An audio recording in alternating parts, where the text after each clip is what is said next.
Agora sim, uma boa noite a todos e todas ao nosso evento que faz parte do programa de extensão Direito do Futuro, Cidadania, Carreira e Solução de Conflitos. Nessa noite, nós temos a oportunidade de conversar sobre democracia digital. E, claro, convidando ex-queridos alunos, alguns inclusive monitores da disciplina de Direito Constitucional da Universidade Federal Fluminense, e que se debruçaram nas suas carreiras a estudarem sobre democracia digital. Por isso, eu quero, já saudando aos palestrantes da noite de hoje, dar uma boa noite inicial a Luíde Almeida. Luíde, boa noite, querido. Que prazer ter você nessa noite. Boa noite, Fabiane. Obrigado pelo convite. Pessoal, quando a gente fala sobre o Luíde, é muito fácil falar sobre o Luíde. Luíde atuou também como monitor da nossa disciplina de Constitucional e hoje está como régice tributário, mestre já em Direito Constitucional pela Universidade Federal Fluminense, especialista em Direito e Advocacia Pública lá pela Escola da PGE do Rio e atuando, então, de frente também com essas questões que envolvem a democracia digital. Quero apresentar agora a vocês a Luísa Barreto. Boa noite, Luísa. Boa noite, professora. Boa noite, pessoal. É um prazer estar aqui e gostaria de agradecer também o convite. Então, a Luísa Barreto Ibrahim é bacharel em Direito, atualmente já está no mestrado de Direito Constitucional da UF, também foi selecionada, também foi minha monitora, e, claro, um prazer enorme ter você nessa noite. E, claro, não posso deixar de contar com o nosso voluntário também do programa de extensão, que está sempre aqui nos nossos eventos, contribuindo com todas as nossas atividades e possibilitando, inclusive, estudos sobre a temática da democracia digital, o João Ivo Almeida. Boa noite, João. Muito boa noite, professora. Boa noite, pessoal. Muito obrigado pelo convite. É um prazer estar aqui novamente. Então, o João já é bacharel também pela Universidade Federal Fluminense, mas também mestrando de Direito Constitucional. Um grande prazer ter vocês já no programa de Direito Constitucional. É pesquisador sobre Constituição e Comunicação Social e hoje atua aí como voluntário, colaborador do programa de extensão Cidadania Ativa, que funciona junto ao programa de extensão Direito do Futuro. E, claro, com isso, o João acaba tendo a oportunidade de estar aqui bem próximo das nossas atividades. Pessoal, enquanto eu vou permitindo aqui outras pessoas entrarem na sala, eu vou deixar aqui alguns avisos administrativos para que vocês consigam, então, aproveitar bastante sobre o tema. Bem, quando a gente idealiza uma temática, eu acho que eu congelei aqui a imagem, eu vou voltar.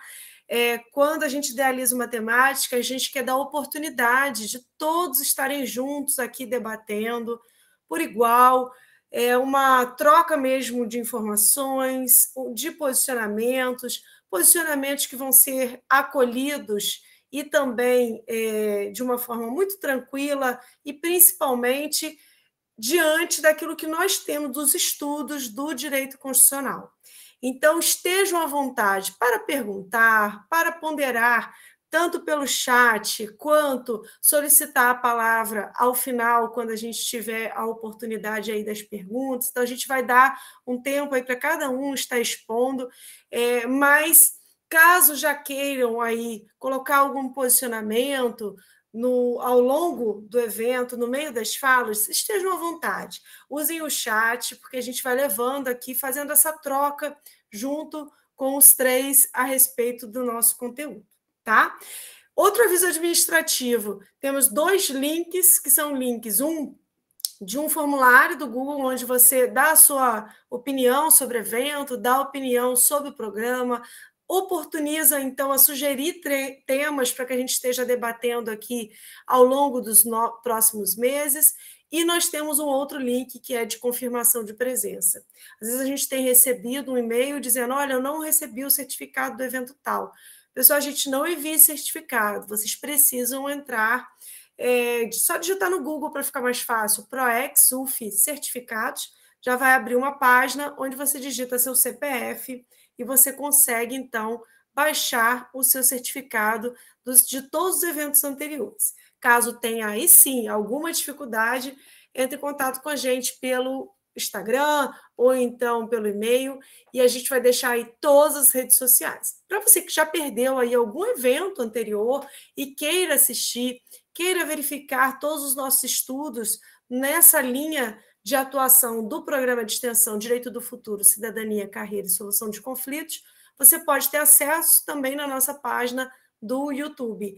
E aí, claro, também estaremos colocando aí no chat todos esses links e informações, tá bom? Sem mais delongas, eu quero dar a oportunidade, então, dessa troca que vai iniciar agora, na noite de hoje, sobre democracia digital. A gente começa, claro, refletindo de uma maneira geral sobre alguns pontos e depois a gente traz aí algumas questões mais específicas trazendo aqui a baila e a reflexão de todos. Inicialmente, então, eu quero convidar o João Ivo para que ele inicie o nosso evento, trazendo aí esse panorama geral sobre liberdade, sobre democracia digital. Obrigada, Perfeito. João. Muito obrigado, professora. Eu vou estar compartilhando a tela aqui, que eu preparei um material bem básico para a gente poder interagir um pouquinho melhor. Estão todos me ouvindo bem? Todos veem a tela? Sim. Perfeito, muito obrigado. Então, gente, mais uma vez é um prazer estar aqui, não só como ex-aluno da UF Macaé e ex-orientando da professora Fabiane também, mas como colaborador desse programa de extensão. A gente sabe que no começo desse ano a professora passou por um desafio muito grande, ela superou, graças a Deus, e a gente é uma honra poder continuar com esse estudo, né, com esse espaço de troca. É uma honra também estar aqui com a Luísa Barreto, que é conhecida de longa data, de Macaé, fomos da mesma turma da graduação, estamos na mesma turma do PPGDC, e é uma honra também estar com o Luigi, que foi nosso veterano, não estava mais quando estávamos na graduação, mas é sempre bom ter essa referência. A professora já fez uma apresentação breve sobre mim, mas eu gostaria de falar novamente. Meu nome é João Ivo Machado Ramalho de Almeida, quase uma redação. Eu sou agora mestrando em Direito Constitucional e advogado, e curiosamente, até uma coisa meio que do destino, eu trabalho com comunicação. Eu tive esse prazer de ingressar na advocacia trabalhando um pouco com comunicação, que é uma área que eu estudo no mestrado, que eu sigo academicamente, que é a relação, a intersecção entre o direito constitucional e a comunicação social. Durante a graduação, no meu TCC, eu fiz eu explorei essa área, comecei a desbravar como a nossa Constituição se relaciona com a comunicação social, e vou trazer um artigo que foi muito utilizado na minha dissertação, né, professora? Até eu levei puxão de orelha porque eu usei um pouquinho demais o artigo 220 da Constituição. Mas também, agora no mestrado, a minha proposta é trazer um estudo sobre a dicotomia entre a regulação e o controle. É um discurso que está muito em voga, que eu vou passar um pouco aqui na minha fala, mas a relação entre a regulação e o controle na comunicação social. Pela perspectiva, é claro, das pessoas que trabalham com isso, que são jornalistas. Mas, dada essa apresentação um pouco mais longa sobre mim, queria reforçar a fala da professora de que quem quiser, sinta-se à vontade para levantar a mão aqui virtualmente, colocar algum comentário.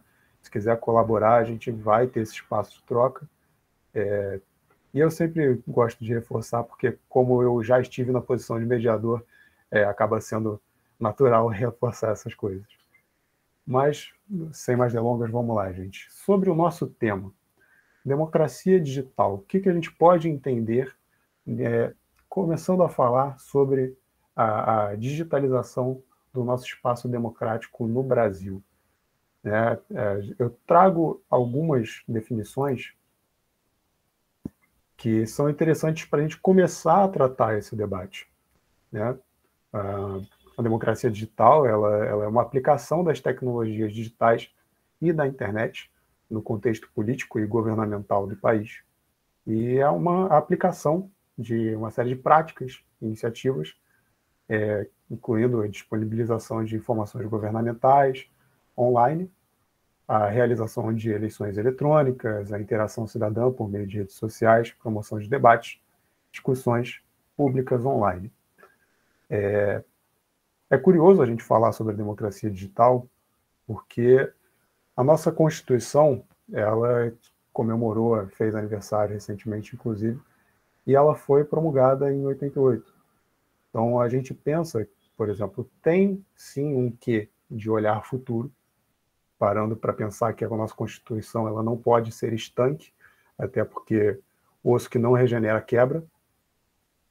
Então, é interessante a gente pensar que ela tem um quê de ser atualizável.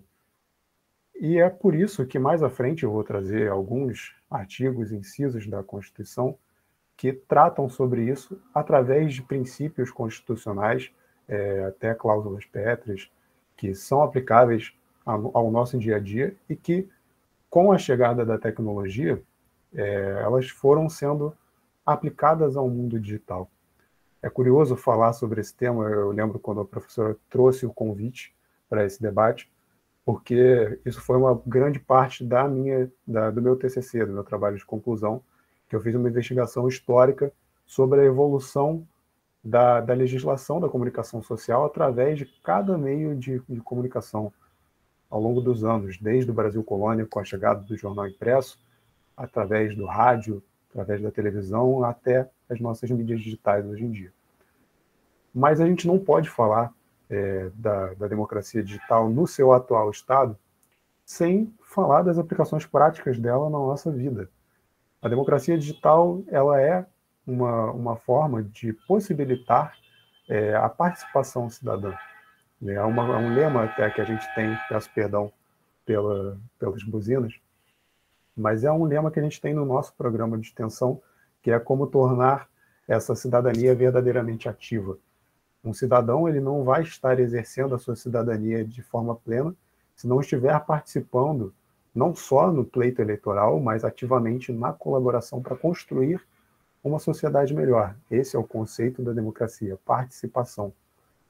Então, a gente não pode falar sobre democracia num contexto digital sem pensar nas suas aplicações. E por isso, eu trouxe alguns aplicativos, né, de forma ilustrativa, alguns que me saltaram mais a atenção, que estão envolvidos no nosso dia a dia enquanto cidadãos, que são, por exemplo, o gov.br, é uma plataforma que engloba muitas utilidades, inclusive assinador digital com validade pública, é uma central que você pode participar e praticar alguns atos da vida civil. A gente não pode falar, né, do momento atual, graças a Deus, de uma forma um pouquinho mais estabilizada, após o pior cenário da pandemia, e não lembrar do Conect SUS, que foi imprescindível para a gente poder demonstrar a nossa carteira vacinal. Eu trouxe também um outro exemplo que é um pouco mais aplicado ao nosso cenário, meu e de Luísa aqui em Niterói, que é o aplicativo Colab. É um aplicativo que ele funciona, ele é uma central de colaboração, né? Foi contratado pela Prefeitura de Niterói e é um aplicativo geral para propostas de interação da Prefeitura com o cidadão através de consultas públicas, agendamento de vacinação para depois aparecer no Conect SUS, informações no geral.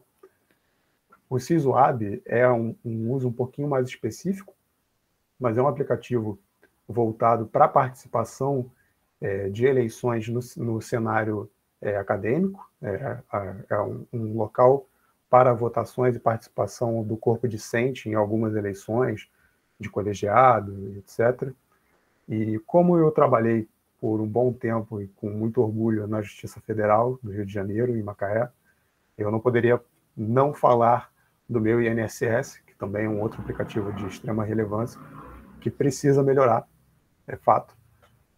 Tem muito a melhorar, mas é um dos exemplos possíveis de ser citado. né? Então, voltando, né, a falar por quê. Por que é interessante a gente debater e importante a gente debater a democracia digital. Hoje em dia, a gente está num momento de transição no Brasil, principalmente, em que existe o acesso muito facilitado à tecnologia, mas esse acesso ele não é regulamentado e ele não tem diretrizes certas para se seguir. Então, esse é um estudo que foi feito pela FGV. Eu citei ele no meu trabalho de conclusão, e ele foi atualizado todo ano. O Instituto, a Fundação Getúlio Vargas, ele renova esse estudo, e atualmente o Brasil se encontra com um total de 1,2 smartphones por habitante. A projeção é de que sejam 2,2 dispositivos inteligentes por habitante até o final do ano que vem. Isso englobando, é claro, celulares, tablets, computadores, mas é interessante frisar principalmente o fato de que a gente está nesse momento de transição, porque hoje em dia, puxando sardinha para o meu lado, para a minha pesquisa e para o que eu gosto, que é o jornalismo, e essa intersecção dele com o direito, é interessante a gente verificar que o principal meio de obtenção de notícias de 15 anos atrás, que era a televisão, o jornal tinha, sim, a sua relevância no jornal impresso, mas a televisão era o principal meio de divulgação de informação, os telejornais. Hoje em dia está sendo passado pelo próprio smartphone. Esse aparelho que a gente utiliza para tudo na vida, inclusive para marcar médico, para agendar a vacinação, para poder chamar um táxi, às vezes recarregar o nosso Rio Card, que está no nosso dia a dia, para poder usufruir do nosso direito de ir e vir, ele também se tornou o principal meio de obtenção de informação. E isso é benéfico e tem também o seu lado ruim, exatamente por conta da falta de regulação.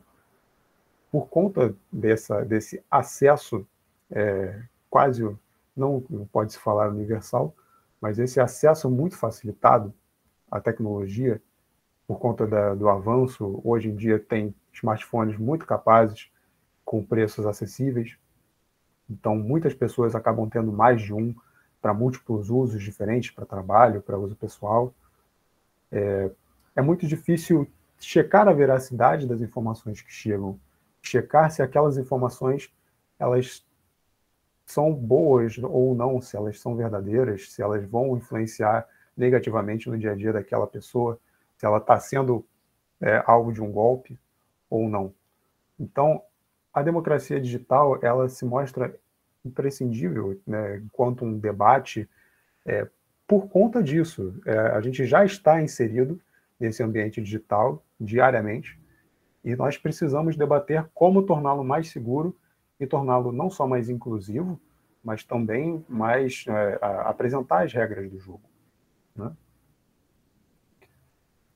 É curioso a gente fazer uma apresentação de direito constitucional e não passar pelo artigo 5º, né? É um pouco complicado, parece até uma piada que eu tenho com os meus colegas da turma, do mestrado, que a gente sempre vai recorrer ao artigo 5º, não tem como, a gente sempre vai recorrer. Mas é importante a gente passar por algumas previsões da nossa Constituição. Então, o artigo 5º, né, em alguns dos seus incisos, trata sobre a livre manifestação de pensamento, a livre expressão da atividade intelectual, artística, científica, de comunicação, independente de censura ou licença. Também o livre acesso à informação.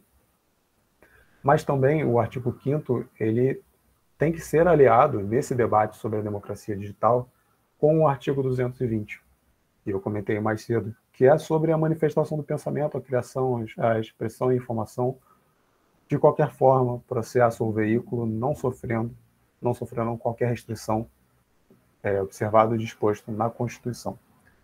Um dos grandes problemas, é importante a gente ter esse espaço para debate, porque a nossa Constituição ela é muito visionária, ela tem uma intenção muito boa, mas ela é passível de críticas por conta exatamente desse gap que existe entre a aplicabilidade e o previsto.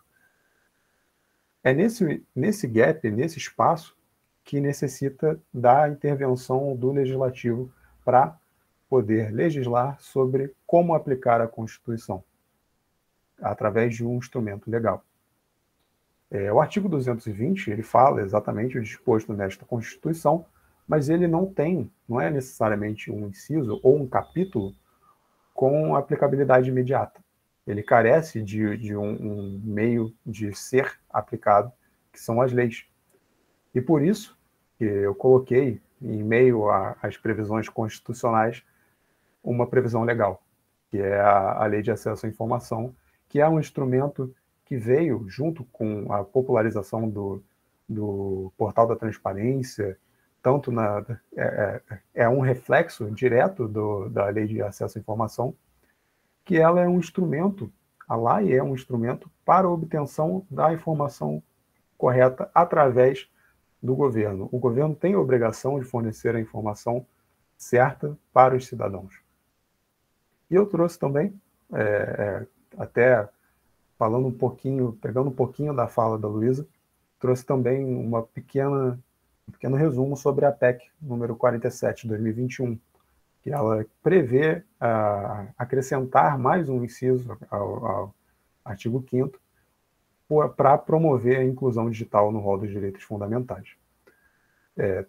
Ambas essas previsões, essas propostas, mas não só elas, como algumas outras, como projeto de lei das fake news, projeto de lei número 2630 de 2020 e o projeto de lei das mídias digitais, que é o projeto de lei 2768 de 2022, todos eles tentam regulamentar uma coisa que carece de regulamentação por conta dessa inaplicabilidade imediata que temos na nossa Constituição.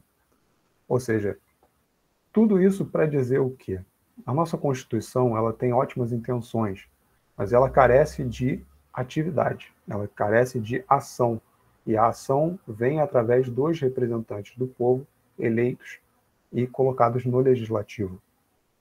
Então, é nesse momento em que nós precisamos da atuação do legislativo para possibilitar que as mídias digitais, que têm um impacto diário na nossa vida, através das fake news, através do acesso à informação, através das mais diversas formas de práticas civis, porque tem gente que ganha vida através das mídias digitais.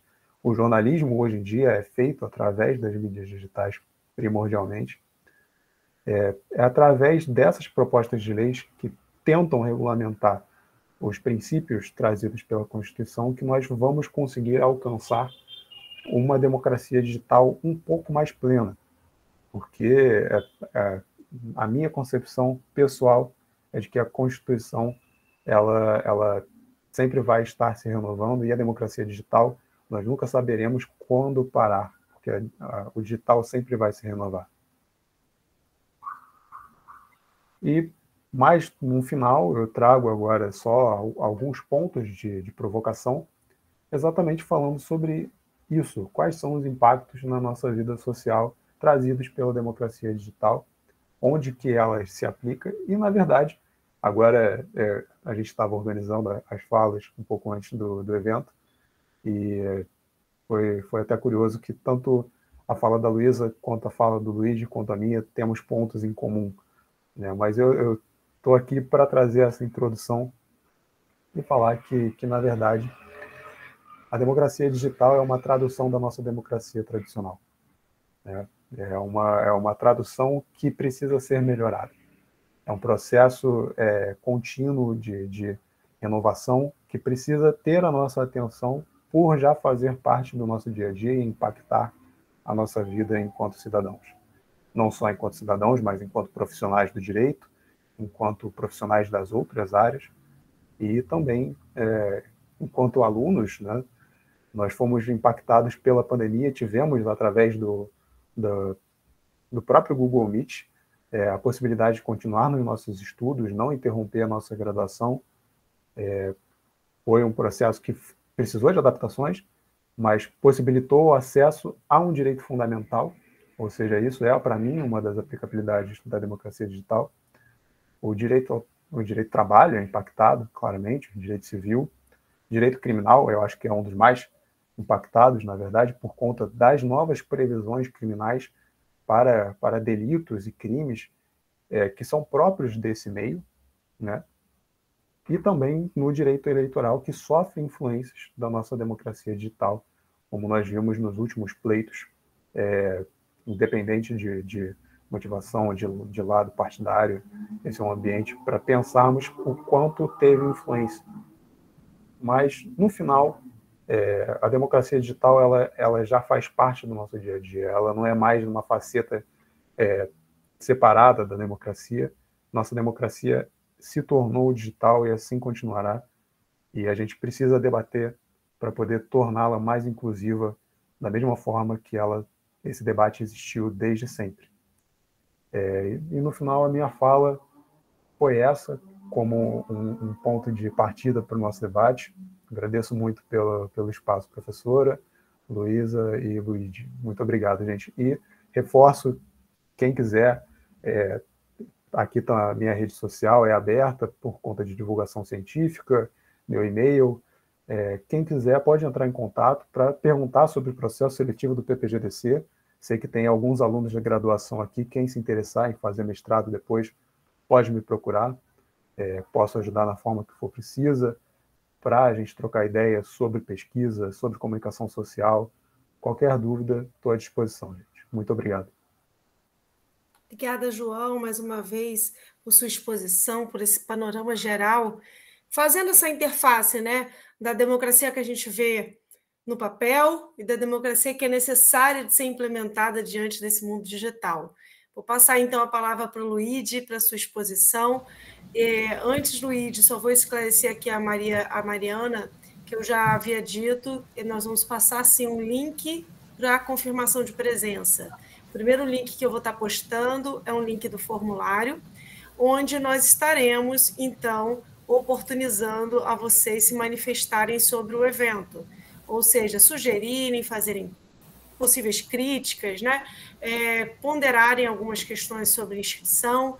Então, o primeiro link que vai ser postado vai ser sobre isso. O segundo, mais para o final do evento, vai ser um link de confirmação da presença, esse sim, que vale para o certificado. Tá? Sem mais delongas, passo então para o Luiz. Boa noite a todos. Fabiano, em primeiro lugar, muito obrigado pelo convite. É sempre um prazer falar com você. Se hoje eu sou mestre de Direito Constitucional, fiz pesquisa de Direito Constitucional, OAB em Direito Constitucional, é culpa sua, porque nas nossas pesquisas, nas monitorias e no convívio dia a dia, você pavimentou meu caminho e mostrou como seria interessante essa área. João e Luísa, é um prazer conhecê-los. Eu fico muito feliz de ver que vocês estão no mestrado, vocês são de Macaé, e o tema da pesquisa de vocês, porque eu abordei isso há uns anos atrás, Fabiane sabe, e a gente pode manter contato e se ajudar, porque a gente está aqui para se ajudar e criar conexões. O João levantou a bola, eu já vou chegar cortando. Ele começou falando que a democracia digital sempre se renovará. Acredito eu que a democracia sempre se renovará, ok? A democracia digital, ela não é nova, ela é apenas uma repaginação da democracia, porque nela estão presentes elementos da democracia representativa, democracia deliberativa e democracia participativa. Vale ressaltar que o Estado de Direito atual ele é decorrente das revoluções liberais do século XVII e XVIII, onde foi formado e foi forjada a democracia em que vivemos. O que aconteceu foi um aumento de quem poderia participar dessa democracia. Obviamente, na França, na Revolução Francesa, as mulheres não poderiam participar, né? A partir do início do século XX, já entraram e começaram a participar. O que eu estou querendo dizer é o seguinte, que a fabricação da democracia atual no Ocidente ele é oriundo do século 17 e 18, e a democracia digital é mais uma página que a gente inaugurou a partir dessas inovações, dessas tecnologias disruptivas, ok? Então, o ponto que eu trago é o seguinte: a tecnologia, ela está a favor ou contra a democracia? Por exemplo, tecnologias geracionais sempre causam um furor, causam uma expectativa no público de modo geral. Nos anos 60, nos Estados Unidos, a TV a cabo se popularizou e o cidadão comum ele pôde ter acesso a centenas de canais. Isso era improvável há anos atrás, porque só tinha uma rede, uma grade, como aqui no Brasil. A gente só tinha 4 emissoras e depois foi popularizando o acesso e a gente teve uma infinidade de canais. Naquela época gerou um debate, um burburinho, como que ocorreria, como mudaria as propagandas, a questão do acesso à informação. E as pessoas, elas ficavam na expectativa, mas na verdade aconteceu foi uma repaginação. E o que acontece atualmente é uma repaginação, ok? Eu tenho base da minha dissertação, eu utilizei um livro do Evgeny Morozov, que chama Ascensão dos Dados e a Morte da Política. Esse livro aqui, não sei se vocês estão conseguindo ver. Ele é bem interessante, ele critica muito como se deu essas tecnologias disruptivas, como elas começaram e como elas estão trilhando o caminho. Por exemplo, hoje todo mundo tem Uber, aplicativo para chamar o carro. Todo mundo tem uma conta no Airbnb, né? E todo mundo pede comida no iFood. Esses são aplicativos que favorecem, que facilitam o nosso dia a dia. Mas tem outros aplicativos, como o Colab, que o João falou no início, que eles contribuem de forma preponderante para a democracia. E vamos falar disso mais na frente. A minha preocupação do avanço das tecnologias é justamente a formação de nichos, das bolhas, e isso, de forma consequente, pode ocorrer uma polarização, como a gente vem vendo no país. Por quê? Eu vou explicar. Quando você acessa um conteúdo, você faz uma pesquisa através do seu celular, do Google, você vai gerando cookies e padrões de acesso.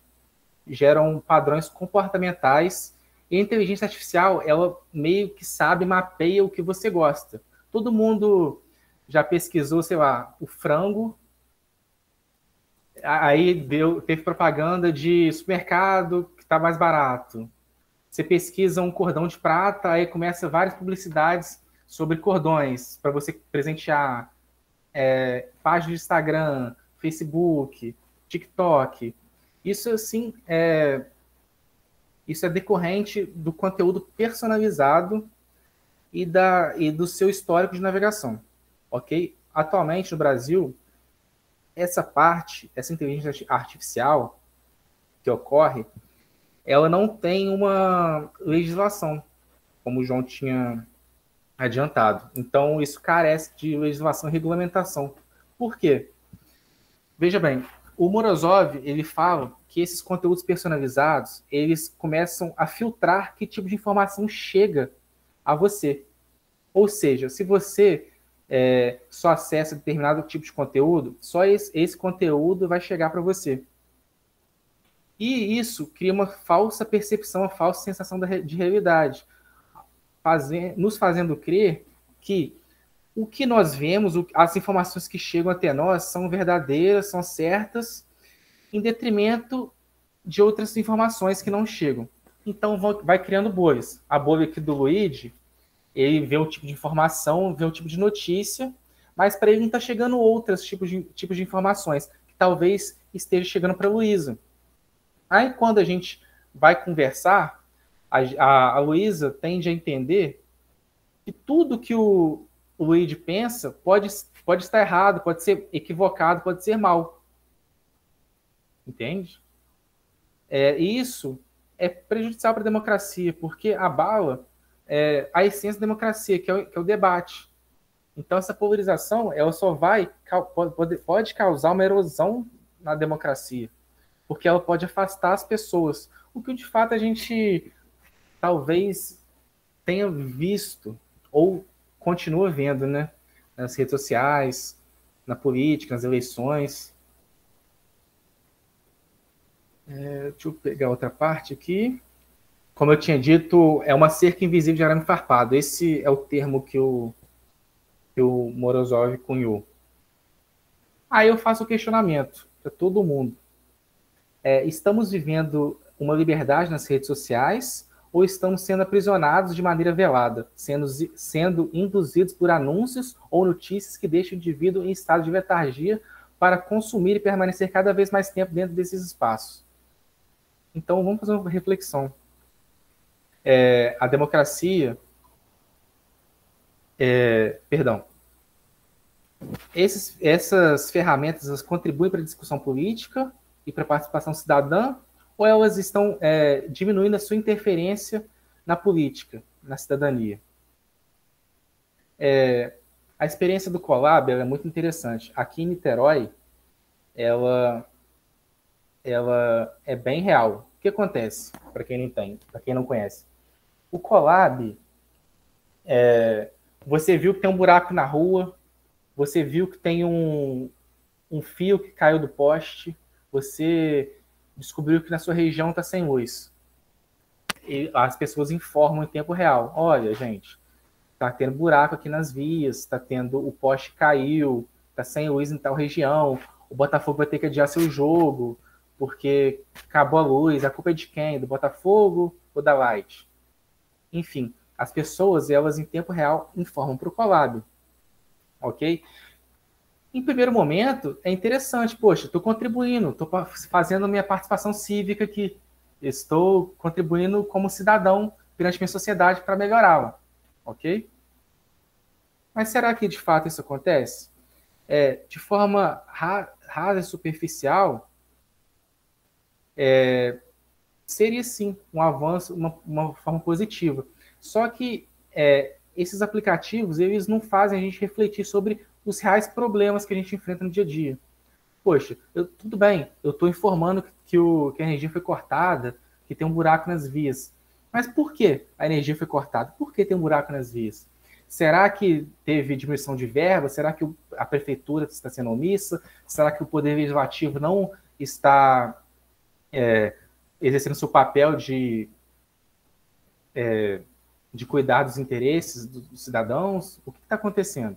Então, isso, em tese, pode também ser prejudicial à democracia, porque, mais uma vez, ela causa um ruído, ela pode prejudicar os debates democráticos. Então, portanto, o que eu quero dizer é o seguinte, que esses aplicativos, eles poderiam atacar o problema de forma superficial, mas não a raiz dele, gerando uma erosão no debate democrático.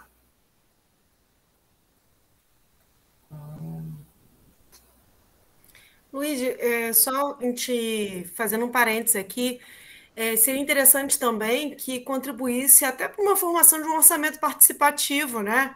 Porque se a gente pensa na confecção assim, de uma audiência pública, quem são as pessoas que vão conseguir, meu Deus, estar em determinado momento, determinado horário, que muitos marcam no horário de expediente da grande maioria, né? Então, para se ampliar dessa democracia, você tem que ter esses instrumentos como o Colab que possibilitem a isso, né?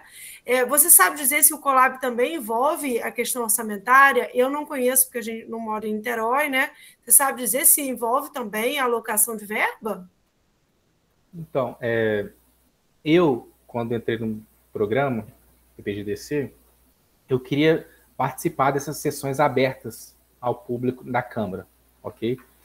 Só que, em tese, a gente poderia participar. Na prática, ninguém me falava o dia, a data, não era disponibilizada na internet, era difícil falar com o vereador. A gente, em tese, seria um espaço da participação da coletividade, né? Da sociedade organizada, seria assim. Só que foi difícil, tanto é que eu tirei essa questão da minha dissertação justamente pela dificuldade. Ok? Parece que o João levantou aí.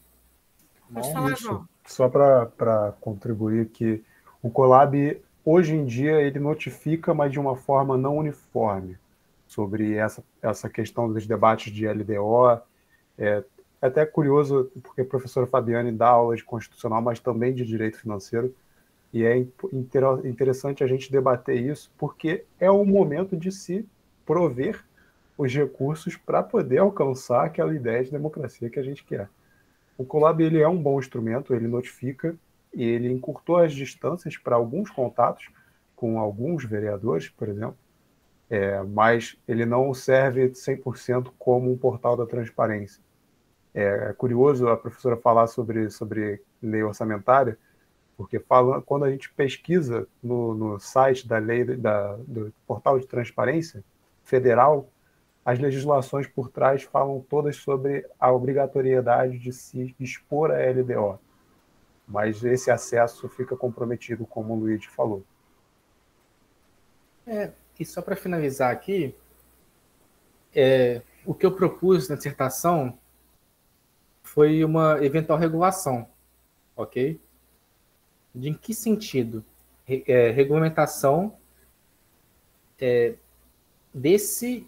de como as redes sociais, como essas empresas do Vale do Silício, elas cuidariam dos nossos dados e tentar, de alguma forma, mitigar essas bolhas, essas grades, essas cercas invisíveis que nos rodeiam, de modo a tentar que a gente receba a maior quantidade de informação possível.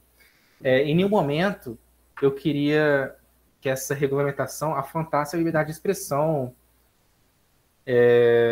mas seria uma forma de justamente o contrário, é aumentar a liberdade e a quantidade informacional. Beleza?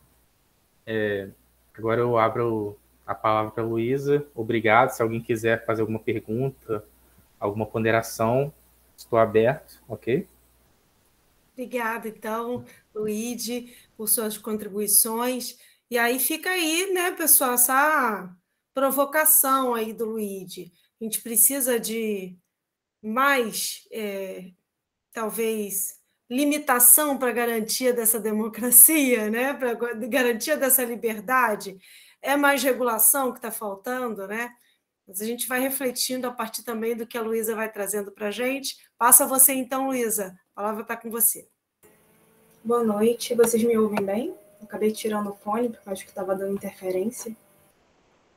Ok. Bom, primeiro eu gostaria de agradecer novamente o convite, né, de estar aqui participando do debate. Cumprimentar, claro, a professora Fabiane. Eu passo as palavras do Luigi, as minhas também. Se hoje sou mestranda de Direito Constitucional, foi, com certeza, por causa da professora Fabiane, da monitoria também em Direito Constitucional. E queria também cumprimentar os colegas, né, o Luigi, que eu conheci hoje, e o João Ivo, que é um amigo, assim, de a vida toda, né? Há muito tempo a gente se conhece e agora nós estamos tendo a oportunidade também de compartilhar um mestrado, né, no programa de pós-graduação em Direito Constitucional da UFT também, aqui de Niterói. Então, eu queria me apresentar rapidamente, né? Meu nome é Luísa, fui monitora de Direito Constitucional com a professora Fabiane, sou mestranda aqui do PPGDC de Niterói. Em meu interesse de pesquisa, né, claro, perpassa as novas tecnologias, especificamente liberdade de expressão, discurso de ódio e redes sociais. Perfeito? Eu vou tentar apresentar o slide para vocês. Deixa eu ver se eu consigo aqui.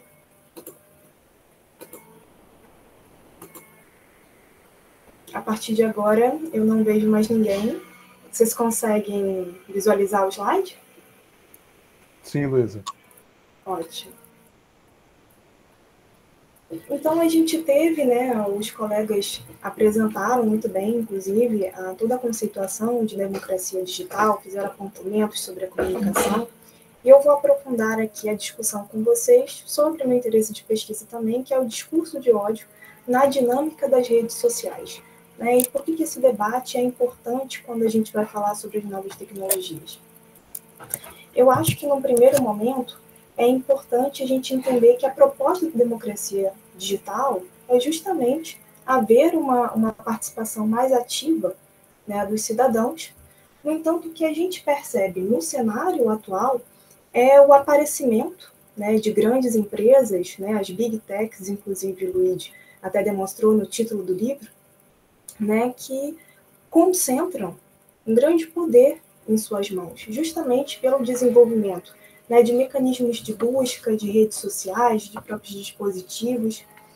E é interessante como elas acabam produzindo decisões importantes, né, que impactam toda a sociedade e que não passam por um processo legislativo, não passa pelo nosso legislativo e, ao mesmo tempo, afetam a forma como nós interagimos, nos relacionamos, consumimos, né? Então, é importante a gente tomar consciência, né, desse momento hiperconectado, imediatista e de artificialidades, justamente para que a gente não caia na armadilha de nos tornarmos meros espectadores, né, dessas decisões tomadas por empresas privadas, não necessariamente por projetos de leis, e justamente para que, a partir dessa consciência, a gente possa alcançar um protagonismo maior nessas decisões que impactam o nosso cotidiano. Perfeito? Então, prosseguindo, né, a apresentação, nós vamos falar, então, sobre um tema bastante em voga, que são as redes sociais, né, as redes sociais digitais ou as redes sociais online, que nós podemos, então, conceituar justamente como esse espaço de interação, de relacionamentos afetivos e profissionais entre os seres humanos e que pode ser caracterizado justamente por uma certa horizontaliedade, né? Então, não há mais uma concentração de poder como comunicacional nas mãos de um indivíduo apenas. Claro que podemos questionar também essa definição, porque se não há essa concentração de poder nas mãos de um indivíduo, nós sabemos que existem revistas digitais, sites, que são as principais produtoras de notícias e de informações que circulam hoje na internet.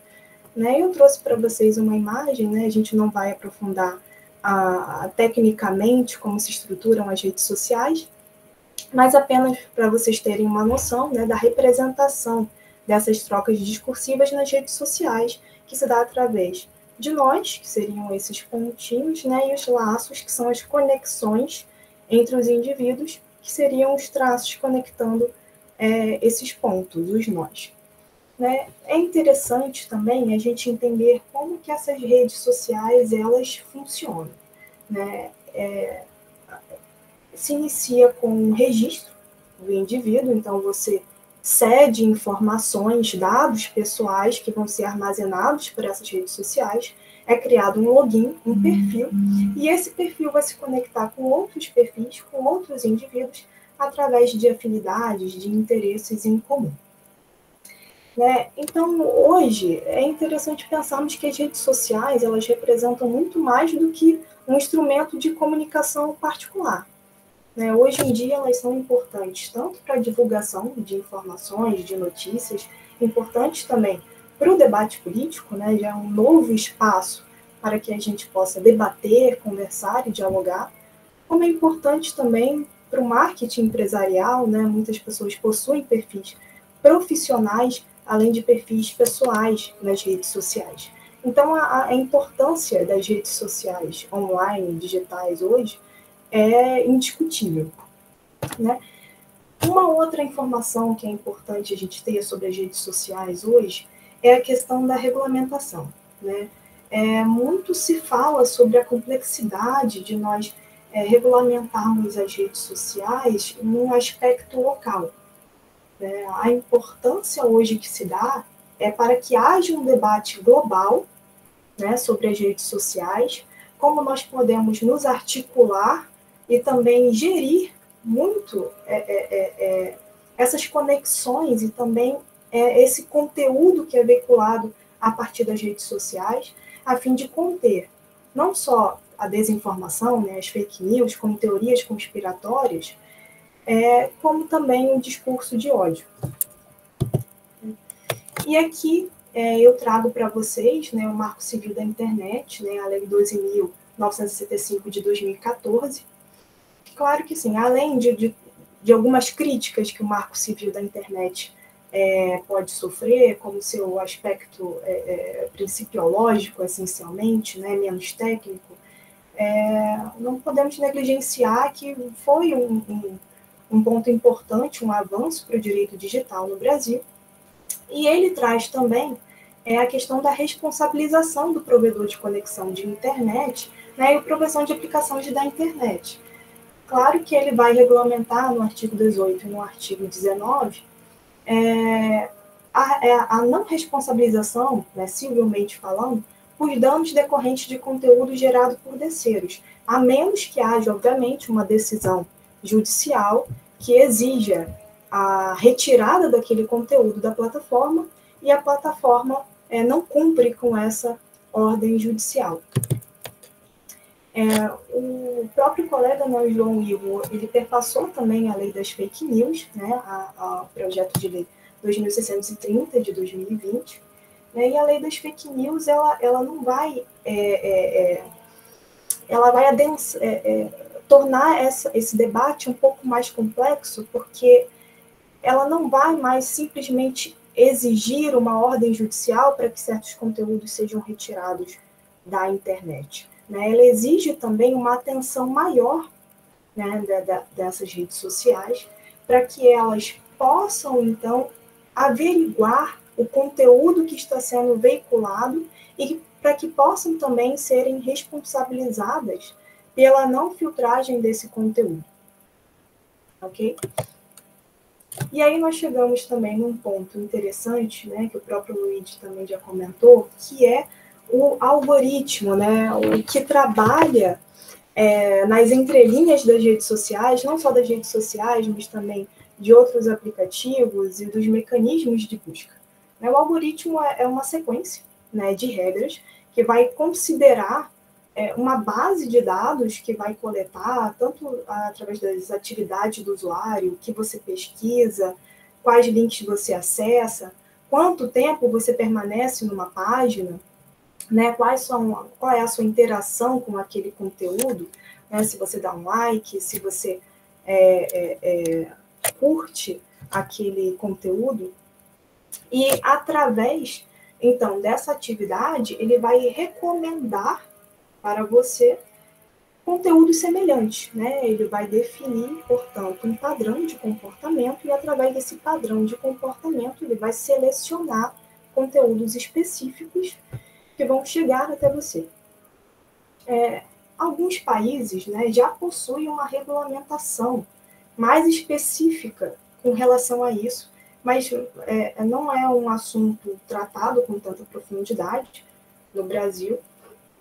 Mas apenas a título de curiosidade, né, a própria União Europeia, ela já se mostrou inovadora, inclusive em regular a inteligência artificial, inclusive para que ela não reproduza, né, desigualdades e discriminação, tanto com relação à raça, etnia e gênero.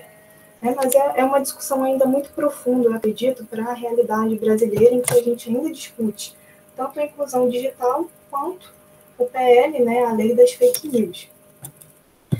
Então, o interessante do algoritmo, né, inclusive como o Luigi também já mencionou, é que ele vai produzir, portanto, as câmaras de eco, né, o efeito bolha.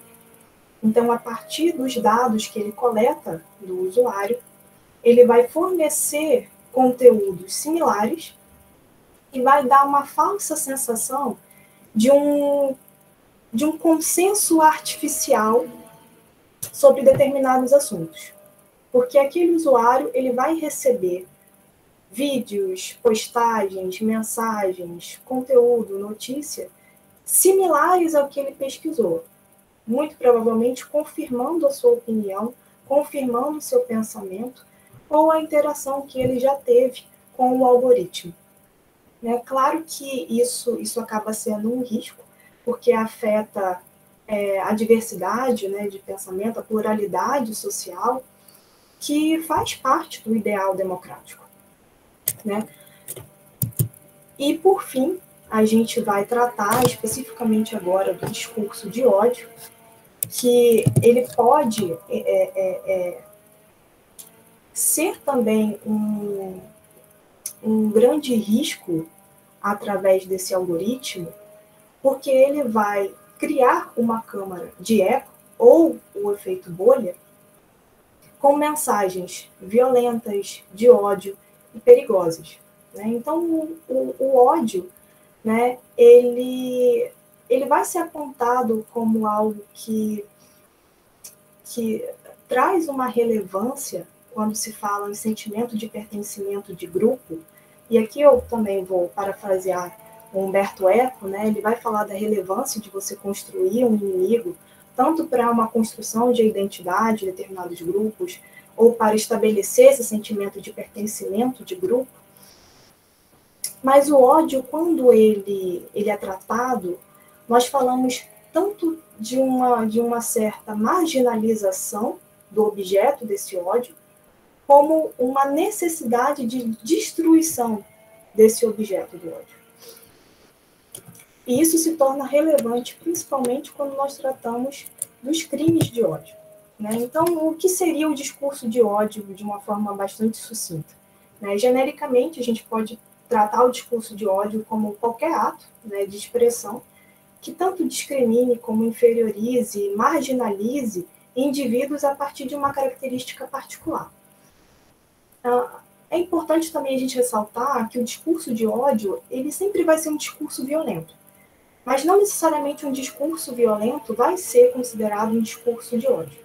Então, para que a gente pudesse diferenciar, identificar o que seria um discurso de ódio, propriamente dito, de um discurso violento, alguns autores que organizaram esse livro, até trouxe como indicação, para quem também pesquisa sobre o tema, se interesse pelo tema, que é o Vitor Nóbrega Lucas, o Fabrício Vasconcelos Gomes e o João Pedro Favarello Salvador. Eles vão propor uma matriz de variáveis, justamente para auxiliar na identificação desse discurso de ódio.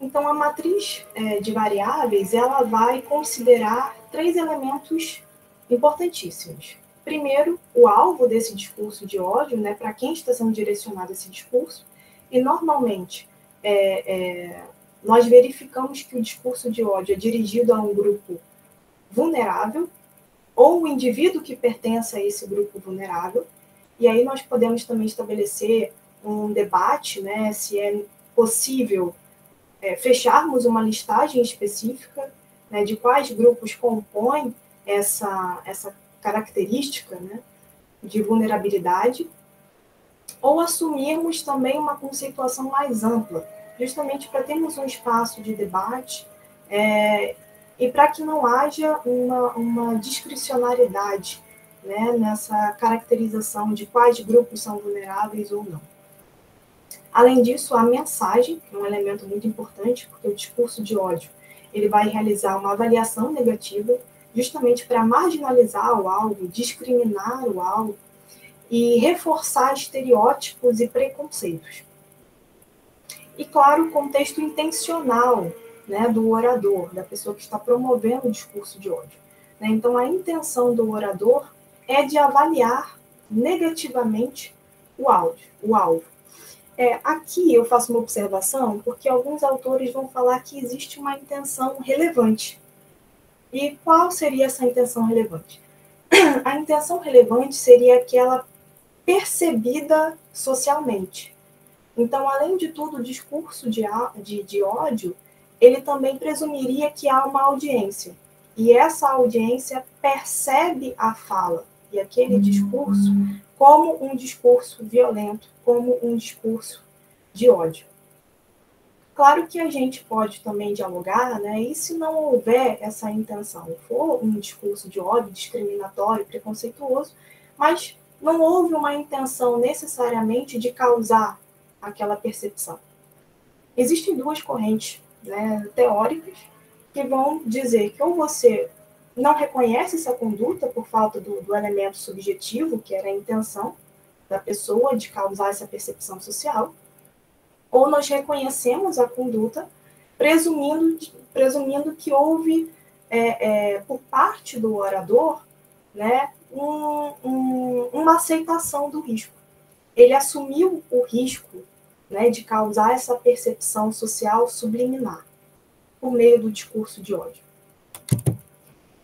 Então, é interessante porque a mensagem, né, ela pode vir de diversas formas, né? Eu citei algumas e grifei, acho que eu acho mais interessante para discutirmos aqui, que pode vir, por exemplo, por meio de uma generalização, como, por exemplo, todas as mulheres são irracionais, ou mulheres não conseguem pensar de forma lógica ou ter aptidão para ciências exatas, etc. Por meio de uma generalização, então você atribui uma característica a todo o grupo.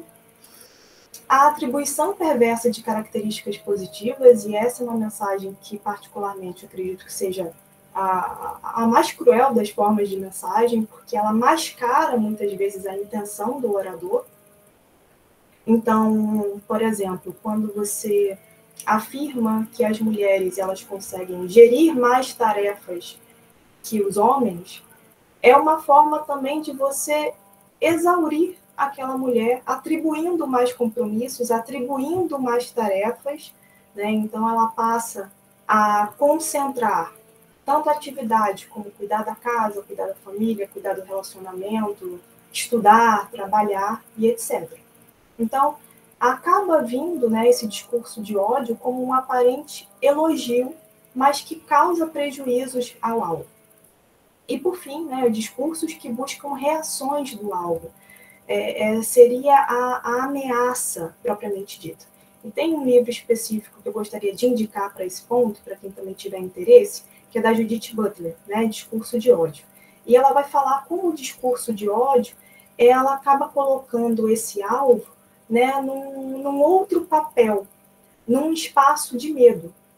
Porque o medo, ele não se extingue no momento da ameaça, né? Após que a ameaça ela é realizada, o sujeito perpetua esse medo e rememora aquele discurso de ódio.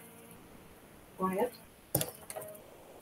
Então, prosseguindo, né, por que o discurso de ódio, então, ele acaba sendo muito mais cruel a partir das redes sociais? Né? Tem algumas características que a gente pode apontar. Primeiro, pela amplitude, né? O discurso de ódio através das redes sociais, ele alcança um número muito maior de pessoas, né? Que vai além do município, além do estado, além até mesmo do país. Né?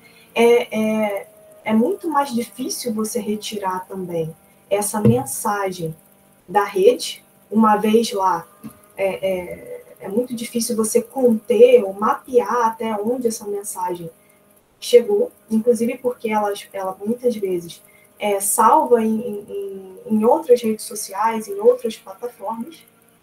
Ela pode ser replicada, né, por outros usuários, então há também esse ciclo de repetição da mensagem. A velocidade, né, que é inquestionável com as redes sociais, as mensagens são reproduzidas quase imediatamente. E também a reputação do alvo. Né? Nós vemos, portanto, um ataque direto à imagem daquele indivíduo, e a gente pode citar como exemplo a própria cultura do cancelamento, né? Que é associada, então, a partir dessa repetição do discurso de ódio reproduzido por diversos usuários. Então, a gente pode associar o discurso de ódio a alguns tipos penais. Né? Então, a gente pode falar tanto da calúnia, quanto a difamação, a injúria, a própria incitação à violência, porque o discurso de ódio pode, eventualmente, incitar a violência contra o alvo. A gente pode citar também o crime de racismo, né? E aqui eu faço, inclusive, um destaque para o parágrafo 2º do artigo 20, que fala que se qualquer dos crimes previstos for cometido por intermédio dos meios de comunicação social, publicação de qualquer natureza, a pena ela aumenta. Justamente por causa de todas essas características que a gente citou, que a gente pode associar às redes sociais, toda a velocidade, a amplitude e a permanência desse discurso de ódio também no cyberespaço. Então, como que o STF tem se pronunciado com relação ao discurso de ódio? Né? A gente tem uma ADO, a ADO 26, que é uma ADO importante para a gente discutir o discurso de ódio a partir do STF, porque ela vai consolidar uma tese que vai trazer o discurso de ódio como um limitador do exercício da liberdade de expressão. Então, existem algumas características, embora o STF não tenha necessariamente, né, congelado o que seria a caracterização do discurso de ódio, ele vai trazer algumas características, que seria a presença nesse discurso da discriminação, da hostilidade e da violência. Esses termos, eles não são inéditos, né? Eles foram utilizados no Pacto Internacional de Direitos Civis e Políticos, que foi ratificado pelo Brasil, em 92. Outra questão interessante é que alguns autores vão dizer que ainda há, apesar desse debate sobre discurso de ódio não ser novo, ainda há alguns problemas conceituais para a gente definir o que é discurso de ódio, principalmente porque os casos paradigmáticos, quando nós tratamos deles, normalmente as decisões dos tribunais tratam muito mais dos limites à liberdade de expressão, se aquele direito estava sendo exercido de forma legítima, naquele caso, do que caracterizar, conceituar o que seria o discurso de ódio. E aí eu trago o caso do Elvanger, né, que é um caso conhecido, toda vez que nós falamos sobre discurso de ódio, nós citamos esse caso, que foi um editor, né, e um escritor que chegou a publicar obras antissemitas. Ele foi condenado pelo crime de racismo, a decisão foi mantida pelo STJ e teve o HC negado pelo STF, que reconheceu, portanto, ali o discurso de ódio presente, né, na mensagem que ele passou por meio das suas obras. Então, uma outra discussão que é importante quando nós tratamos do discurso de ódio, né, é a regulação e o sancionamento dessa mensagem. Então, nós temos 3 vieses, né, 3 caminhos alternativos. Ou nós tratamos da condenação diretamente do orador do discurso de ódio, seja obrigando ao pagamento de indenização, seja por meio das penas criminais, ou porventura também sanções administrativas ou privadas das próprias plataformas onde ele veiculou aquele discurso de ódio. Podemos pensar também na supressão desse discurso, então removendo aquele conteúdo, aquele vídeo, aquela postagem, ou por meio de uma censura prévia, né, impedindo a circulação daquele discurso. E outras formas alternativas de regulação seriam justamente essas políticas de prevenção, de conscientização, ou mesmo de mitigação do discurso. Ou o contradiscurso, né, que é justamente uma outra postagem de reação a esse discurso veiculado.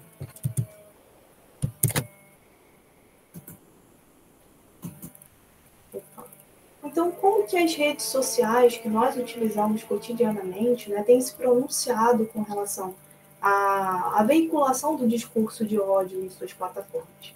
Né? E aqui eu trouxe realmente apenas como curiosidade para vocês verem que todas as redes sociais hoje, elas possuem o tópico para tratar sobre o discurso de ódio. Né? Então, muitas também vão apontar tanto o posicionamento delas com relação a esse discurso, como que elas interagem, né, como que elas retiram essas postagens, enfatizando, inclusive, o trabalho em conjunto com as autoridades policiais e as ferramentas que elas utilizam para identificar esses discursos.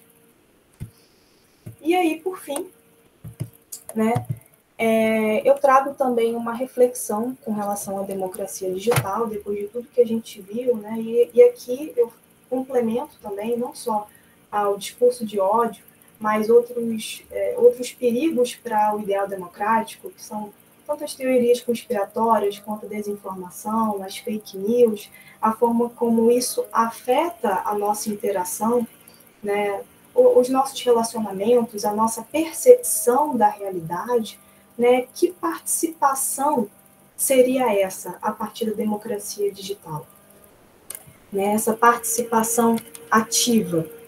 E será que é possível discutir a democracia digital nesse momento, sem antes nós falarmos sobre a inclusão digital? Né? E aí eu recapitulo a PEC 47 de 2021, que eu já havia comentado inicialmente, e o João Ivo também chegou a comentar, que a PEC vai trazer também não só a questão do acesso à internet, porque hoje nem todos, né, têm esse acesso, muitos grupos sequer têm dispositivos em casa para acessar a internet, como a PEC também vai trazer a importância de conscientizar as pessoas para que elas consigam entender o que está sendo veiculado, o conteúdo que está sendo exposto a elas na internet.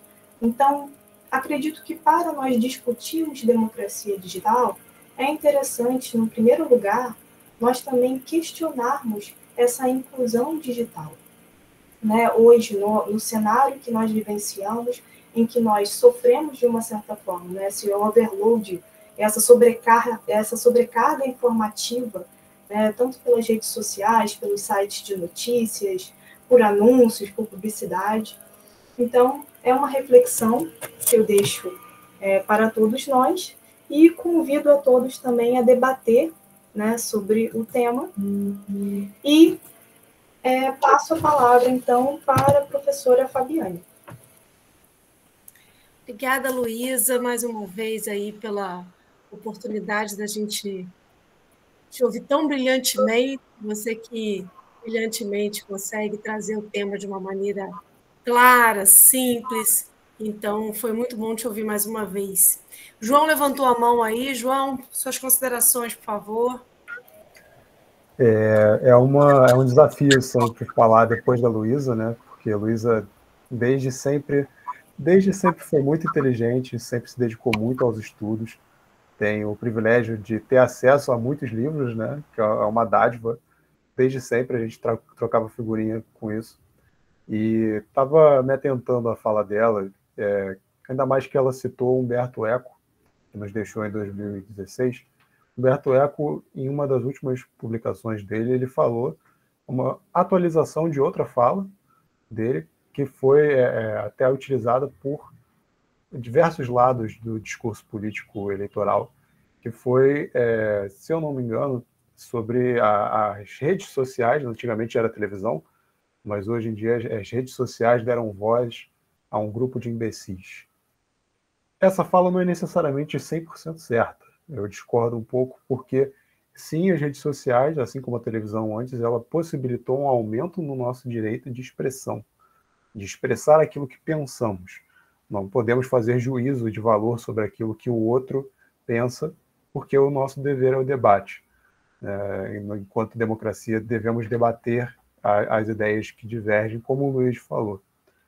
Mas é importante a gente ter essa noção de que a amplitude que as redes sociais trouxeram, como a Luísa destacou, ela é de um precedente que a gente nunca viu antes. Então a gente precisa aprender como lidar com isso e como as interações feitas no meio digital, elas se transportam para a nossa vida real, através do discurso de ódio, mas também outras questões, como, por exemplo, os casos de bullying que a gente tem visto nas escolas, que começam no meio digital e tomam proporções reais com vitimação de pessoas.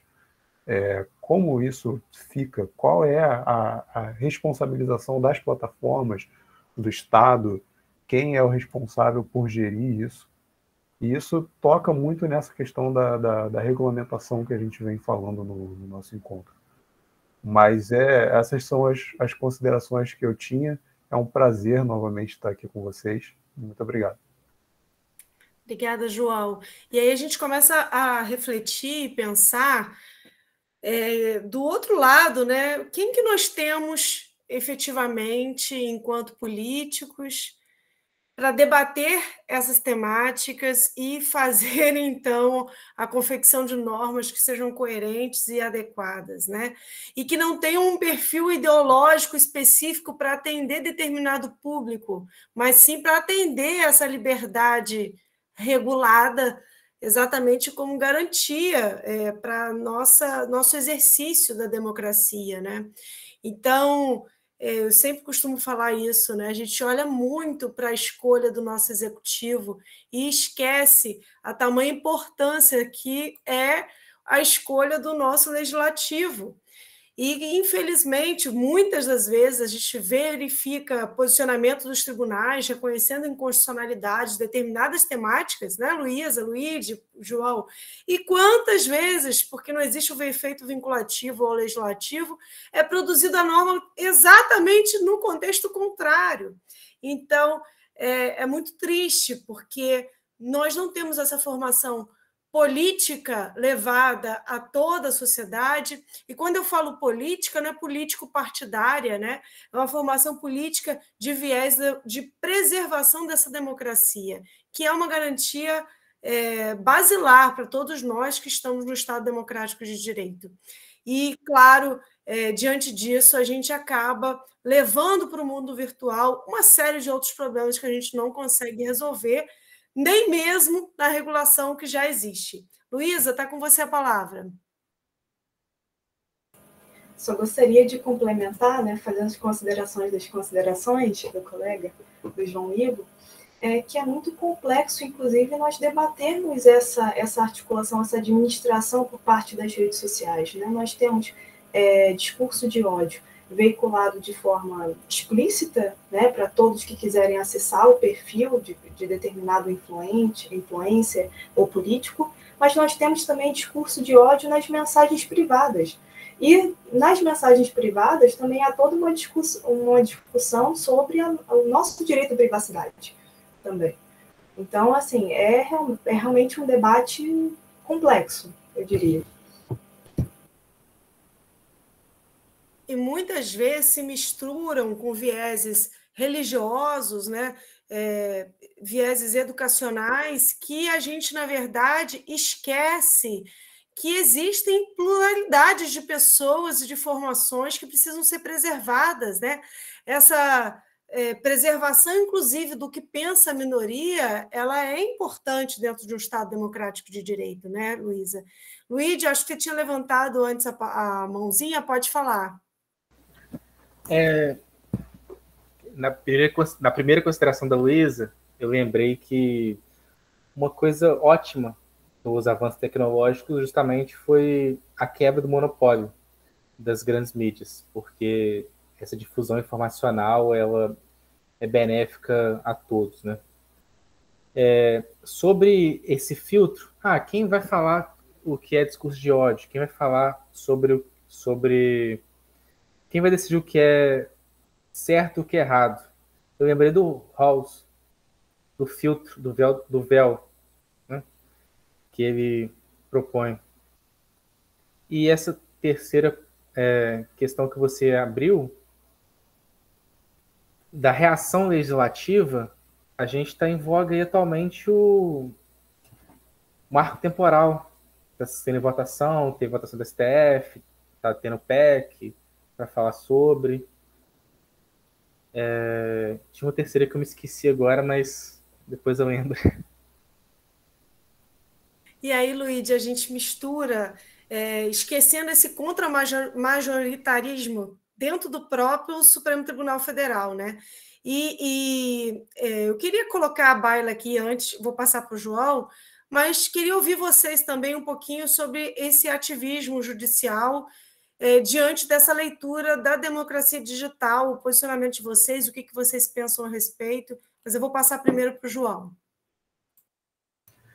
Então, professora, muitos pontos, porque eu gosto desse ambiente de debate, porque a gente pode tratar como uma conversa entre pessoas que estudam o mesmo ponto, e eu acho que é muito bom, é muito produtivo. E ainda falando na primeira consideração da Luísa, na fala dela, a gente falou, vocês comentaram, o Luigi e a senhora comentaram, sobre o esquecimento. E o Luigi também trouxe um pouco sobre o marco temporal. É importante a gente pensar também que o direito ao esquecimento é uma coisa, é um debate que existe e é latente há muitos anos, há muitas décadas. Como que uma pessoa, por exemplo, que ela foi vitimada de alguma coisa nos anos 70 consegue ter o seu direito ao esquecimento preservado, né, e exercer o seu direito de não ter mais a sua imagem veiculada por um jornal que publicou uma primeira página nos anos 70, por exemplo. Isso é um pouco mais dificultado ainda, mesmo no nosso cenário digital de agora, porque, como a Luísa disse, é tudo muito difundido instantaneamente.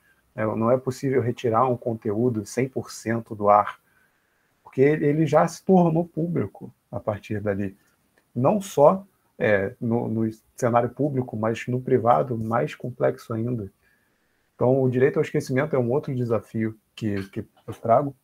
E o Luigi ele comentou sobre o marco temporal, e um dos princípios da história e do convívio indígena é a história falada. Eles não têm registros físicos de livros, ou é a história passada. Então, tratar a história como uma fonte de conhecimento, mas também trazer esses princípios para o nosso convívio social é uma coisa interessante, que eu tenho contato com alguns amigos que desenvolvem o estudo sobre as relações indígenas. O Carlos também foi orientando da professora Fabiane. Então, a gente pode pegar a inspiração dos povos originários do Brasil, que lidam com isso de uma forma muito mais madura que nós, né? Então, essas eram as minhas considerações, esse espaço de troca excelente. Mas se você quiser já trazer a sua perspectiva do que você pensa, João, sobre a questão do ativismo judicial, sobre a questão de uma possível, inclusive, afronta ou não, ou necessidade de regulação pelo judiciário diante dessa omissão legislativa? Claro, é curioso porque esse debate do protagonismo do judiciário na solução de problemas deixados pelo legislativo, que se popularizou como ativismo, é um debate que tem lados. Infelizmente, voltando no que o Luigi falou, existe essa polarização. Mas o ativismo judicial, eu acho que ele se mostra como um reflexo, na minha percepção, de um problema na nossa divisão da igualdade entre os poderes, né? É uma coisa que já vai um pouco mais no cerne da nossa democracia, que os nossos poderes eles não são iguais. O executivo não tem o mesmo peso que o legislativo, que não tem o mesmo peso que o judiciário, porque a nossa república iniciou dessa forma. O executivo tinha um peso desmedido em comparação aos outros dois. Na nossa história, o Brasil tem isso. Então, essa relação de qual poder ele prevalece naquele momento, ele vai se alterando. Então, as minhas considerações sobre o ativismo, principalmente no cenário digital, é que é preciso entender que, na verdade, todos eles deveriam ter o mesmo poder e debater, né? O executivo não deveria ser mais importante que o judiciário, nem o judiciário deveria ter ingerência sobre algo do legislativo. O problema são as omissões. O legislativo ele se omite por muitas vezes. E tem algumas iniciativas muito boas, como a gente falou, alguns projetos de lei que são, sim, uma tentativa de solução aos problemas. Mas quando isso vai se tornar suficiente? Né? Essa é a grande questão. O legislativo precisa ser mais ativo, de fato, ele precisa atuar de forma mais ferrenha, mas o judiciário também está fazendo o seu papel. Ele não está necessariamente legislando, ele está proferindo decisões sobre algo que não está pacificado num cenário de litigância. Né? Então, no cenário das redes sociais, da democracia digital, é um outro ponto em que o ativismo judiciário, eu acho que ele vai continuar por um tempo por conta da falta de regulamentação, que é um reflexo também da polarização que o Luigi comentou. Então, essas são as minhas. Obrigada, João. E é claro, né, vou passar para você, Luigi, é claro que não existe uma resposta fechada sobre isso, né, Luigi? E a gente está aqui exatamente possibilitando que a gente reflita de modo democrático e saudável sobre essas questões. Pode falar, Luigi. Fabiane, você ainda dá para os seus alunos o Genil Zeppelin? Taca pedra na Geni? Beleza. Então, sempre. Que maravilha. A primeira consideração é a seguinte: vácuo de poder não existe. Ok? Se hoje temos superposição do judiciário em relação ao legislativo, é porque o legislativo ele vem sendo inerte. Não vem acompanhando a atualidade, ele vem sendo deixando a desejar, vamos dizer assim, porque a população, de modo geral, não se sente representada pelo legislativo. Você pode perguntar para o seu colega, para a pessoa que você todo dia compra pão, quem ele votou em 2020 para vereador, talvez ele não se lembre. O Barroso cunhou 3 princípios sobre o ativismo jurídico. Qual era o papel do STF? O STF exerce um papel contramajoritário, representativo e, nas palavras do ministro Barroso, iluminista. Isso também é um textinho que a Fabiane mandava para a gente há uns 10 anos atrás. Viu, Fabiane? Eu lia. E outra coisa, e uma ponderação Olha, também... deve ter aluno meu aqui desse semestre. Esse ano eu ainda fiz pior. Eu coloquei um texto do Barroso que reflete exatamente sobre essa atuação, na verdade, 2 capítulos do Barroso. Pedi para escolher um capítulo e depois escolher um outro texto para fazer a contraposição numa resenha crítica. Porque é isso, né? A gente precisa também conseguir refletir de modo contrário, inclusive, sobre o posicionamento do autor. Porque a gente cresce assim, né, Luiz? Então... Exatamente. Eu sempre falo desses 3 entendimentos do que é o STF Barroso. Eu sou muito crítico a esse posicionamento iluminista do STF. Porque o STF os ministros são seres ungidos que eles empurram a história ao progressismo. Que legitimidade cristã, hein? Legitimidade democrática não há. Né?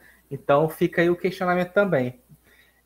O Lenny Streck, sobre ativismo jurídico, o Lenny Streck ele tem uma teoria da mutação constitucional e constitucional. Fabiane, mais uma vez, deve ter dado esse texto para vocês também. Quem foi seu monitor da época, Luigi? Diego. E que agora resolveu ser padre. Eu tenho um monitor que agora é padre, Diego. Né? Imagina no evento, Diego refletia muito sobre o Lenny Streck, né? Sim. Na época, olha só, não vou entrar no mérito, mas o Lenny Streck ele foi um crítico ferrenho à mutação constitucional que concedeu, através de uma resolução do CNJ, o direito à união estável de relações homoafetivas. Não, obviamente, eu sou a favor, mas sem entrar no mérito, o Lenny Streck defendia que devia ser através de uma emenda à Constituição, porque o que os ministros decidiram na época era contrário à literalidade da Constituição promulgada em 5 de outubro de 1988. Parabéns para ela atrasado. Então, é interessante. O Lenny Streck, ele bate nesses pontos, assim, ele é um crítico ferrenho ao ativismo jurídico. Eu, quando entrei na faculdade em 2012, né? Quando eu tive o contato com você em 2013, quando você entrou na UF, faz 10 anos também, né? Meus parabéns. Eu era apaixonado pelo ativismo jurídico. Sim, eu era desiludido com o poder legislativo, achava que estava tudo certo, todas as decisões da STF estavam certas. Só que a gente fica percebendo, assim, que através do tempo, que às vezes a mão pesou demais. Tem decisão que, assim, que foge muito, é uma interpretação dá muita volta interpretativa para colocar o entendimento, e às vezes o entendimento aí não dura 1 ano, 2 anos, sabe? Então, assim, mas, como eu disse, não existe vácuo de poder. Se isso está acontecendo é por causa de uma missão legislativa. E, né, a Constituição está aí. E isso aí, atura ou surta. Mas é isso, né, pessoal? Não existe uma resposta fechada. Essa análise do contra-majoritarismo, essa análise do ativismo judicial de quem vai resguardar efetivamente o texto da Constituição, uma vez que esse ativismo judicial também precisa ser controlado de uma certa forma diante desse texto originário da Constituição Federal, são debates que a gente traz aí em sala de aula. Então, é um posicionamento crítico, e eu sempre falo que eu estou em sala de aula para provocar conhecimento e não para doutrinar ninguém a pensar de determinada forma, né? Falei que o Diego virou padre, mas falei porque eu me sinto bem em casa com o Luíde, com o João e com a Luísa nesse evento, porque são muito queridos e muito próximos, né? Porque quando a gente tem monitores, tem bolsistas, a gente se conecta de uma forma humana e muito próxima. Mas o Diego se tornou sacerdote há pouquíssimo tempo, também um querido monitor, e que trazia muitas reflexões em sala de aula também com textos que a gente pré-reservava para que ele trabalhasse, né? Luísa, você já está conseguindo falar? Se cortar um pouquinho é por causa da minha conexão, que está um pouco instável, mas eu vou tentar desenvolver enquanto ela perdurar. Para mim é muito difícil manter uma posição com relação ao ativismo, né, embora eu conheça muitos colegas que são favoráveis, porque eu acredito que o ativismo judicial, né, em primeiro lugar, quando nós falamos de instituição, nós também estamos falando dos indivíduos que compõem essa instituição, né? Então, a gente não pode negligenciar que cada um possui também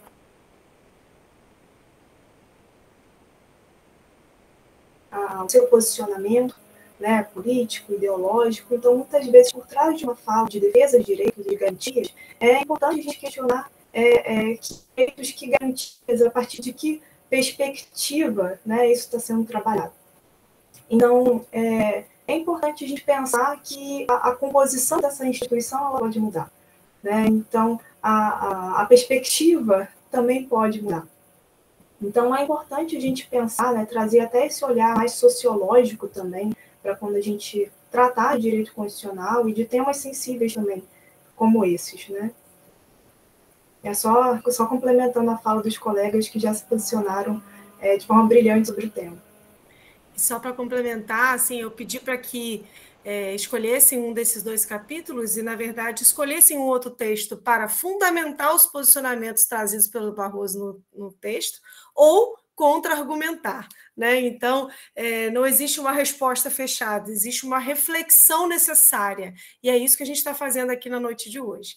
Bem, eu queria deixar aqui um estímulo, caso alguém ainda tenha a possibilidade aqui de deixar alguma pergunta ou quiser ligar o áudio e fazer algum questionamento ou algum elogio para os nossos participantes, mas eu quero deixar aqui 2 avisos administrativos. O link para confirmação de presença ele está aqui no chat, você tem mais aí 2 minutinhos para confirmar, bem como, pessoal, o link do nosso canal do YouTube, todas as atividades, todos os nossos eventos, e depois sobem para o YouTube. Então, vocês podem verificar lá um rico material de reflexão de vários palestrantes de toda a parte do país. e deixar também para vocês os links referentes ao nosso site, ao nosso Instagram, o nosso LinkedIn, que é importante que vocês também tenham a oportunidade de seguir. Na atividade que a gente idealiza ao longo do ano, né, a gente idealiza tanto no viés para atender esse debate que envolve a cidadania, dentro do projeto Cidadania Ativa, que faz parte desse programa de extensão, e por isso democracia sempre está em voga, sempre está em baile, sempre é trazido aqui em várias perspectivas, e uma perspectiva também que é necessária de ser refletiva é a efetividade dos direitos sociais. Então, normalmente, uma vez ao ano, eu trago esse debate sobre a efetividade dos direitos sociais, porque eu acho extremamente importante, porque a Carta Constitucional ela não pode ser uma letra morta, ela precisa ser uma letra perseguida e efetiva, né?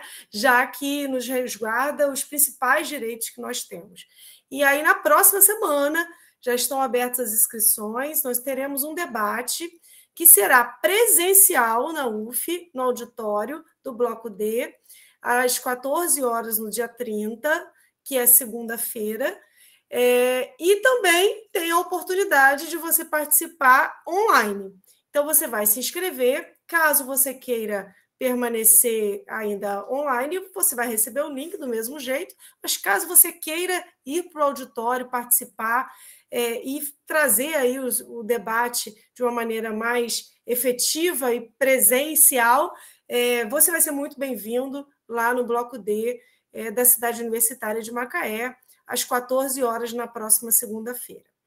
Claro que um tema que também a gente sempre traz aqui envolve inclusão, porque a gente entende que não tem como existir democracia se não tiver inclusão social.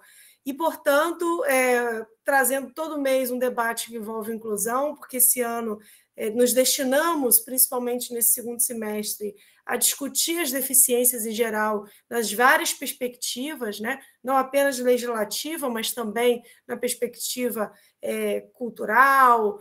Teremos um debate amanhã, então você não pode perder, que é o nosso próximo evento, que é amanhã, no mesmo horário, 19 horas, sobre direito da moda e inclusão.